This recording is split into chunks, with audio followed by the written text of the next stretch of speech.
நான் உங்கள் doctor Senthil, Tejas cosmetic surgery centre. இன்றைக்கி மினாக்சிலை பற்றி சில விஷயம் தெரிஞ்சுக்கலாம்.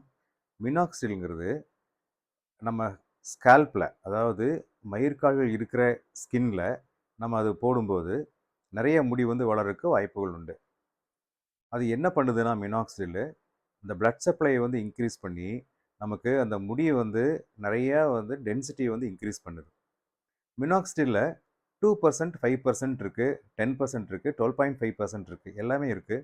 இப்போ எது யூஸ் பண்ணுறது அப்படிங்கிறது நிறைய பேருக்கு தெரிய மாட்டேங்குது. யூஸ்வலாக 2%ங்கிறது வந்து லேடிஸுக்கும், 5%ங்கிறது வந்து ஜென்ஸுக்கும் நம்ம ப்ரிஸ்கிரைப் பண்ணுறோம். இதே மாதிரி அந்த மினாக்சிலை பொறுத்த வரைக்கும் ஸ்ப்ரே யூஸ் பண்ணலாமா இல்லை ஃபோம் யூஸ் பண்ணலாமா அப்படின்னு இருக்குது.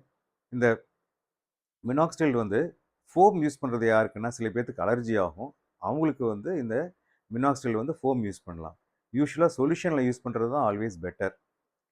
இந்த சொல்யூஷன் வந்து நம்ம யூஸ் பண்ணும்போது நம்ம இந்த மினாக்சிலை இந்த ஃபில்லர் மாதிரி எடுத்து யூஸ் பண்ணி அப்படியே நம்ம இங்கே அப்படியே போட்டு நம்ம யூஸ் பண்ணிக்கலாம். லைட்டாக மசாஜ் பண்ணி யூஸ் பண்ணிக்கலாம். இல்லைன்னா அதே மினாக்சில் வந்து ஃபோமை யூஸ் பண்ணும்போது அந்த ஃபோம் மட்டும் அப்படியே கையில் வந்து எடுத்துகிட்டு அப்படியே லேசாக அப்படியே தடவிக்கலாம் ஃபோமை யூஸ் பண்ணும்போது. ஸோ இதுதான் யூஸ் ஆஃப் தி மினாக்சில். நெக்ஸ்ட் வீடியோவில் இன்னும் சில விஷயங்கள் நான் சொல்கிறேன். தேங்க்யூ.